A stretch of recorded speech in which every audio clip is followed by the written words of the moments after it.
ប្រជុំរឿងព្រេងខ្មែរសូមជូនរឿងពស់កេងកងកាលពីព្រេងនាយនៅលើដីយើងនេះគ្រប់ស្រុកទាំងអស់មិនមានពស់ពឹសនិងពស់ឥតពឹសទេមានតែពស់កេងកងមាននិទានថាកាលពីដើមឡើយមានមនុស្សពីរនាក់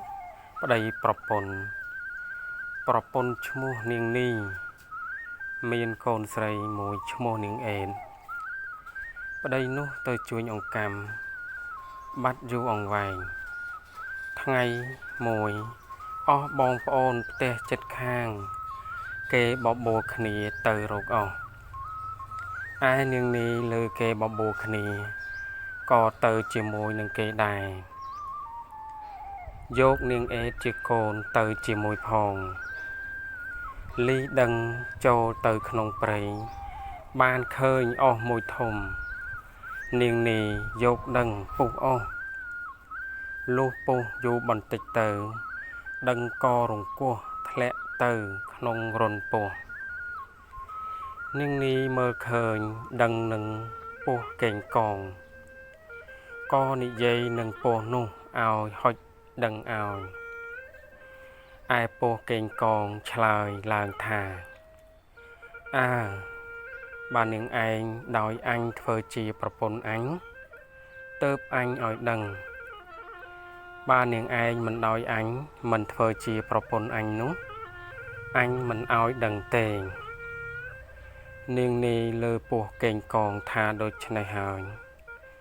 ហេតុតែជាស្រីខូចក៏ទទួលព្រមថាលេងតែអ្នកឯងឲ្យដឹងមកខ្ញុំចោះចាំល្ងាចសឹមខ្ញុំឲ្យមេអេតមកហាង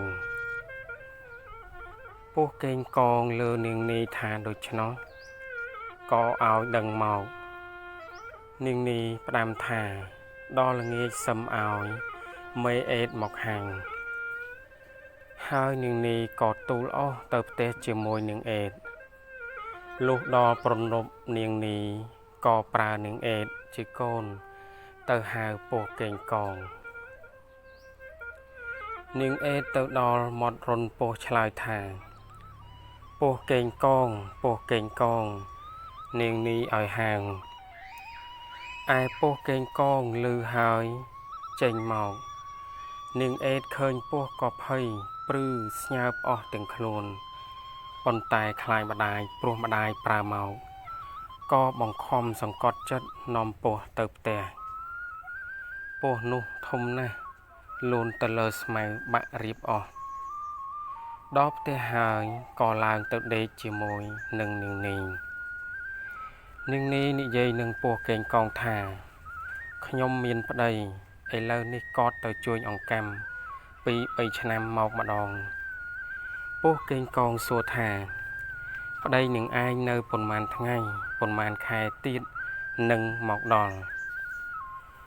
នាងនីឆ្លើយថាមិនដឹងជាប៉ុន្មានខែប៉ុន្មានថ្ងៃទៀតមកដល់ទេពស់កេងកង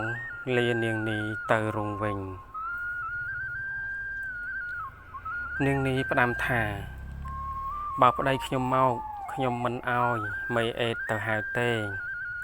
អ្នកកុំមក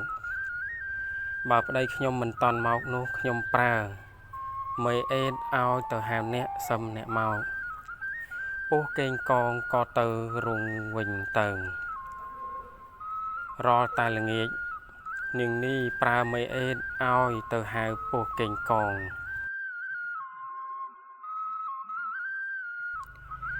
នាងអេតខ្លាចម្ដាយក៏ទៅហៅតាមពាក្យម្ដាយប្រើប៉ុន្តែក្នុងចិត្តខ្លាចពស់នោះណាស់ត្បិតពស់នោះធំហើយវែងផងមួយទៀតខឹងក្នុងចិត្តត្បិតម្ដាយសហាយនឹងពស់នាងអេតទៅដល់មាត់រូងហៅថាពស់កេងកងពស់កេងកងនាងនីឲ្យហាងពស់កេងកងលើក៏លូនចេញមកហើយឆ្លើយថាអេតអើយអេតបើអញទៅឪពុកអេតនៅកាត់កអញដាច់ នាងអេតឆ្លើយថាឪពុកអញទៅជួញអង្កាំពី3ឆ្នាំមិនតន់មកដល់ពោះកេងកងឮនាងអេតប្រាប់ដូច្នោះក៏លូនចេញអំពីរុនមកហើយចេះតែទៅតែសពថ្ងៃនាងនីសហាយពោះកេងកងតតែផើមដល់យូរបន្តិចទៅ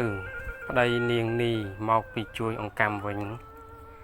ឃើញនាងនីពោះធំនឹកសង្ស័យក៏សួរនាងអេតជាកូននាងអេតប្រាប់ឪពុកថា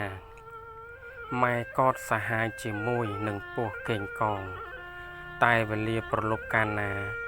ឲ្យខ្ញុំទៅហៅតែសពថ្ងៃឪពុកឮនាងអេតប្រាប់ដូច្នោះក៏និយាយនឹងនាងអេតថាដល់ល្ងាចហងឯងទៅហៅពោះនោះមកទៀតអញចាំកាប់វានៅមាត់ទ្វារ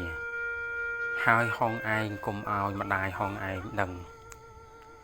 ឯនាងអេតលុះដល់ប្រលប់ក៏ទៅហៅពោះកេងកងថា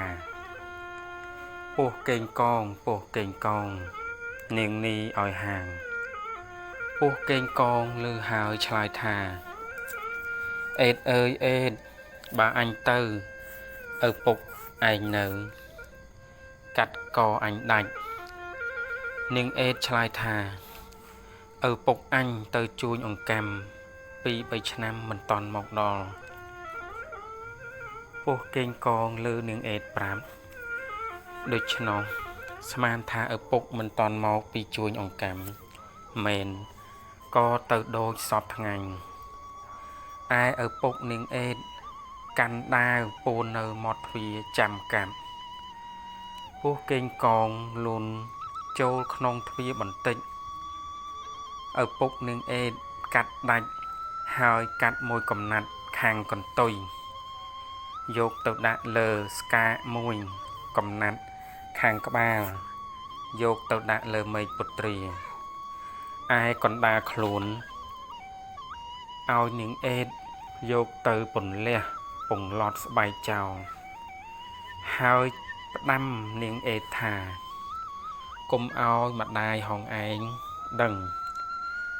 តែត្រូវទុកសាច់ស្លឲ្យម្ដាយហងឯងស៊ីងឪពុកនាងអេតក៏លាងឈាមពោះជ្រះអស់មិនឲ្យមានសល់ឯនាងនីពុំបានដឹងជាប្តីកាប់ពោះជាសហាយស្លាប់ទេព្រោះពេលនោះនាងនីមិននៅទៅសួរបងប្អូននៅផ្ទះឆ្ងាយលុះព្រឹកឡើងនាងអេតយកសាច់ពោះមកស្លទុកឲ្យនាងនីជាម្ដាយស៊ីងនាងនីឃើញសម្លខ្លាញ់រលើបទាំងចានទាំងឆ្នាំងក៏សួរនាងអេតថាបានសាច់អ្វីស្លអេតនាងអេតប្រាប់ថាសាច់ជ្រូកនាងនីគិតស្មានថាសាច់ជ្រូកមែនក៏ឲ្យដួសសម្លយកមកស៊ីបាយកាលនាងអេតដួសសម្លយកមកឲ្យនាងនីជាម្ដាយស៊ីនោះមានក្អែកមួយវាឃើញក្បាលពោះដាក់លើមេឃពុត្រាវាចង់ស៊ីសាច់ពោះវាបូលថាកលើក្លែមក្លំលេបសាច់ប្តីឯងនាងនីកំពុងតែស៊ីបាយលើក្អែកបូលដូច្នោះក៏មើលទៅលើដើមពុត្រាឃើញក្បាលពោះកេងកងលើមេឃហើយនាងនីនឹកអាណិតស្រក់ទឹកភ្នែកតែនាងនីពុំហ៊ានយំព្រោះខ្លាចប្តីដែលអង្គុយស៊ីបាយជាមួយគ្នាប្តីឃើញនាងនីស្រក់ទឹកភ្នែកក៏សួរថាហេតុម្ដេចបានជាស្រក់ទឹកភ្នែកនាងនីឆ្លើយថាស៊ីបាយក្តៅសម្លក្តៅរលឹកកូនចៅរលោងទឹកភ្នែកឯក្អែកនោះចេះតែបូលកលើ ក៏លើក្លែមក្លម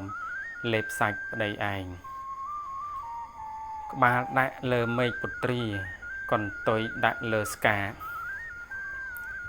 នាងនីមើលទៅលើស្កាឃើញកន្ទុយពស់កេងកងនៅទីនោះឯប្តីនាងនីដឹងថាប្រពន្ធសាហាយនឹងពស់កេងកងពិតប្រកបក៏នឹកក្នុងចិត្តខឹងចង់សម្លាប់នាងនីប៉ុន្តែធ្វើមិនឲ្យនាងនីដឹងខ្លួនដល់នាងនីផើមចាស់ផ្ទៃចិត្តនឹងសម្រាលប្តីបបួលទៅកក់សក់នៅមាត់បឹងលុះដើរទៅដល់មាត់បឹងប្រាប់ប្រពន្ធថាទៅទៀតឲ្យឆ្ងាយពីស្រុកគេយើងនឹងកក់សក់លេងឲ្យសប្បាយតែ2នាក់ម្ដងនាងនីមិនដឹងខ្លួនជាប្តីគិតសម្លាប់ខ្លួនស្មានថាប្តីនាំទៅកក់សក់មែនក៏ដើរចូលទៅក្នុងព្រៃឆ្ងាយទៅលុះឃើញកំពង់មួយរៀបស្អាតវាលល្អប្តីប្រាប់ប្រពន្ធថាកំពង់នេះរៀបសប្បាយយើងឈប់កក់សក់នៅនេះចុះឯនាងនីមិនដឹង